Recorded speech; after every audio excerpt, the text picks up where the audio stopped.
అండి. అందరూ ఎలా ఉన్నారు ఫ్రెండ్స్? అందరూ చాలా చాలా బాగుండాలని మనస్ఫూర్తిగా అయితే కోరుకుంటున్నానండి.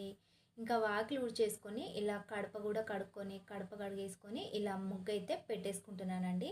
వాకిలి కూడా ఊడ్చానండి. అయితే అక్కడ నీళ్ళు చల్లాల్సిన అవసరం లేదన్నమాట. చూడండి, నైట్ పూట వర్షం పడుతుంది.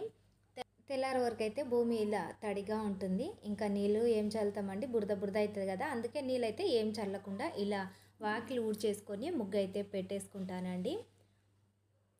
షాంపు కూడా ఏమేమి చల్లనండి, ఇలా వర్షం పడినప్పుడు నీళ్ళు చల్లి ముగ్గు పెట్టుకుంటాను.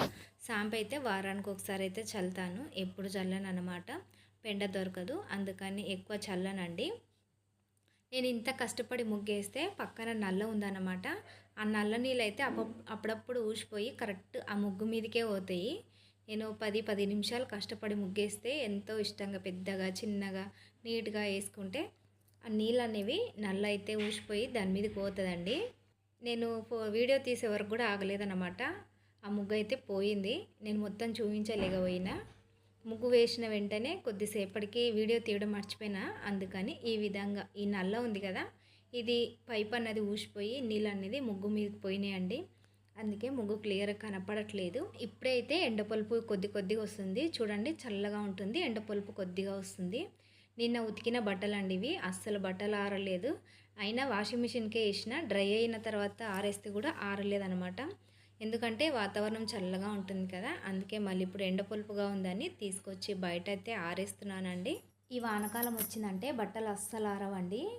ఇంకా కొంచెం ఎండపొలుపు ఉన్నప్పుడే మంచిగా ఆరేసుకొని ఇంట్లో వేసుకోవాలి. వాతావరణం చల్లబడ్డదంటే బట్టలు అస్సలు ఆరవన్నమాట.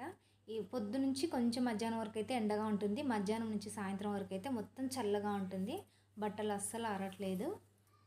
ఈ వానకాలం అయితే చూసి బట్టలు వాషింగ్ మిషన్కి వేసుకోవాలన్నమాట వెంటనే, లేకపోతే బట్టలన్నీ తడిగా ఉంటాయి. ఇంకా నా బట్టల పని అయితే బయట అయితే ఆరేసిన, అవి అయితే ఆడుతున్నాయండి, ఎండొచ్చింది కదా. దోశకైతే టిఫిన్ అయితే ఏమీ నానబెట్టలేదండి. ఇంకా ఇలా పిండి దోశ అయితే వేస్తున్నాను. పిండి దోశ ఏంటంటే ఇది జొన్న పిండి దోశ. బియ్యం పిండి దోశ అయితే ఎక్కువేనండి, జొన్న పిండి రాగి పిండి అయితే ఎక్కువ ఉంటుంది. బియ్యం పిండి కూడా ఉంటుంది కానీ ఎక్కువ వాడను అన్నమాట. జొన్న పిండి దోశ అయితే వేస్తున్నానండి. ఇందులోకి టమాటా చట్నీ అయితే బాగుంటుంది, కానీ ఇంకా పల్లీ చట్నీ చేస్తున్నానండి. నైట్ టమాటా చట్నీ ఉంటే మా వారు తినేశారు. ఇంకా పల్లీ చట్నీ నేను మా చిన్నోడు తినాలన్నమాట. ఇంకా దోశ అయితే ఫస్ట్ దోశ అండి ఇది. పెన్నం అయితే బాగా వేడైనందుకైతే దోశ అయితే అస్సలు రావట్లేదు. చూడండి ఎంత కష్టపడ్డానో. ఫస్టే ఉల్లిపాయ రుద్ది నింటే దోశ అయితే మంచిగా వస్తుండే. నేను పెన్నం బాగా వేడైన తర్వాత దోశ వేసాను అనుకుంటా, అందుకని అతుకపోయింది. రెండోసారి కూడా అలానే అవుతుందని ముందుగా ఉల్లిపాయ అయితే రుద్దినండి. ఉల్లిపాయ కానీ ఆలు కానీ రుద్దినామంటే ఈజీగా వచ్చేస్తుంది దోశ. పిండి దోశ అన్నది చాలా వరకు అతుక్కుపోతుందండి. ఇలా ఉల్లిపాయ కానీ ఆలు కానీ రుద్దినామంటే మంచిగా వచ్చేస్తుంది. అందుట్లో ఈ దోశ అంటే కాలాలంటే కొంచెం టైం ఎక్కువ పడుతుంది. మనం మినపప్పు దోశ పిండిలా దోశ కాకుండా ఇలా పిండి దోశ వేసుకున్నప్పుడైతే కొంచెం పొయ్యి అన్నది ఐ ఫ్లేమ్లోనే ఉండాలి, అస్సలు సిమ్లో పెట్టకూడదు. అప్పుడే ఇదైతే క్రిస్పీగా అవుతుంది అనమాట. అదేంటో ఈ దోశలు వేసిన వెంటనే తినాలి, లేదంటే చూడండి ఇలా చచ్చుబడిపోతాయి అన్నమాట.